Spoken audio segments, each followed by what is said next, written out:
और इस वक्त आम आदमी पार्टी प्रेस कॉन्फ्रेंस कर रही है, सीधे लिए चलते हैं आपको इसी प्रेस कॉन्फ्रेंस में। सौरभ भारद्वाज ने जिस ईवीएम मशीन से इस देश के अंदर आज लोकतंत्र का फैसला होता है, उसके मॉडल के साथ विधानसभा में कल इस देश में ईवीएम को कैसे हैक करके और मनपसंद पार्टी को चुनाव जिताने का खेल चल रहा है, उसका डिमॉन्स्ट्रेशन किया। उत्तर प्रदेश, पंजाब, उत्तराखंड के चुनाव के बाद ये बात सरेआम पूरे देश में उठने लगी थी। पूरे देश से आवाज उठने लगी थी कि ईवीएम में गड़बड़ी करके वोट की चोरी की जा रही है। ये बात कई पार्टियों ने उठाई, कोर्ट में लोग गए, राष्ट्रपति से कई पार्टियां मिली। आम आदमी पार्टी ने भी मजबूती से जब इस सवाल को उठाया तो ये प्रश्न पैदा किया गया कि ये केवल मनगढ़ंत बातें हैं, ईवीएम को टेम्पर नहीं किया जा सकता है, ईवीएम में छेड़छाड़ नहीं की जा सकती है। कल सदन में सौरभ भारद्वाज जी ने कैसे ईवीएम को टेम्पर किया जाता है, कैसे चुनाव के बाद जब स्टोर रूम में मेंटेनेंस के लिए ईवीएम रखी जाती है, उस दौरान मदरबोर्ड को चेंज करके उसमें अपना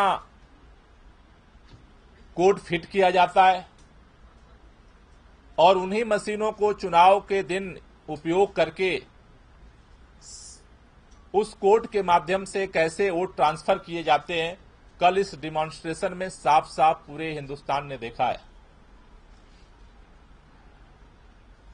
कल से चुनाव आयोग कह रहा है कि ये तो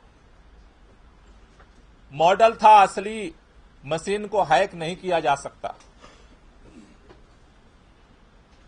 आम आदमी पार्टी बहुत विनम्रता के साथ चुनाव आयोग से निवेदन करना चाहती है कि आप जितना जल्दी हो सके, खबरें तो बहुत दिन से लीक हो रही हैं कि हैकाथन होने वाला है।